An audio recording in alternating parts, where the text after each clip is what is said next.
అనుకుంటాం కానీ పోలీసు వాళ్ళు దొంగ బట్టే వసగాలని పట్టుకోవాలనుకుంటే ఎవ్వరిని ఇడిచిపెట్టరు. వాళ్ళు కానీ మనసు గట్టి పని చేయాలి, ఏడున్నా దొరకబడతారు. చుట్టాలను ఎంక్వైరీ చేస్తారు, సీసీటీవీలు చూస్తారు, ఏలుముద్రలు చెకింగ్ చేస్తారు, ఫోన్ నంబర్లు ట్రాప్ చేస్తారు, ఏడున్నా బయటికి గుంచుతారు అంతే. దొంగతనం చేసేటోళ్ళకే గనిగానం తెలివితేటలు ఉంటే మరి పోలీసు వాళ్ళకి ఇంకెన్ని తెలివితేటలు ఉండాలి? మీకు ఒక విషయం తెలుసా? పోలీసు వాళ్ళు దొంగలను పట్టుకోవాలంటే దొంగల లెక్కనే ఆలోచిస్తారట. సీనియర్ దొంగల సలహాలు కూడా తీసుకుంటారట.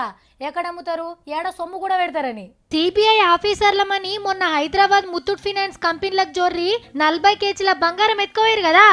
అగో ఆ బట్టే వాజ్గాళ్ళు ఎవరో కనిపెట్టిండ్రు పోలీసోళ్ళు. ముంబై మాఫియాతోని లింకులున్న లక్ష్మణ్ గ్యాంగ్ పనట. బంగారం దొంగతనం చేసుడు, బొంబాయి తీసుకుపోయి అమ్ముడీల పని.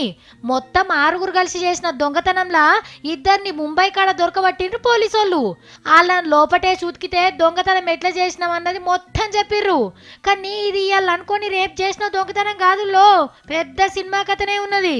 దొంగతనం చేసిన వాళ్ళంతా పాత ఖైదీలేనట. మహారాష్ట్రలో ఉన్న జైల్లో దోస్తులైనరట 6. ఇంకో 2 నెలలు అయితే జైళ్ళకెళ్ళి విడుదలైతామనంగా ఈ దోపిడికి ప్లాన్ లేచిండ్రట. జైళ్ళకెళ్ళి వచ్చినాక కర్ణాటకలో అడ్డబెట్టి హైదరాబాద్ ముత్తూట్ ఫైనాన్స్ మీద నజరేసిండ్రు. డిసెంబర్ 28 తారీఖు నాడు ముహూర్తం పెట్టుకొని మంచిగా దోసుకొని వెళ్ళిపోయిండ్రు.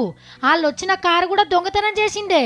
పోయేటప్పుడు ముఖ్యమంత్రి మంత్రో పోతాంటే ముంగట పోలీసు వాళ్ళు కార్లు బైక్ల మీద తొవ్వ క్లియర్ చేస్తారు కదా, అట్లా 2 ముంగట బండ్ల మీద పెట్టి పట్నం దాటిండ్రు. తొవ్వ పొంట పోతాంటే 3 సార్లు నంబర్ ప్లేట్లు మార్చిండ్రట. ఫోన్లు వాడితే దొరుకుతామని ఫోన్లలో మాట్లాడు బంద్ పెట్టిరట. తర్వాత రైలు స్టేషన్ల బండ్లు పెట్టి రైలు ఎక్కి చక్కగా బొంబాయి పోయిండ్రు. ఇప్పుడు 2 పట్టుకున్నారు కానీ సొమ్ము అయితే దొరకలే. కడమోళ్ళను కూడా రేపో మాపో దొరకబడతామంటున్నారు పోలీసు వాళ్ళు. కానీ ఏమన్నా అప్డేట్ అయినరా దొంగలు? సినిమాలను మంచిగా చూస్తున్నట్టున్నారు పోన్రి.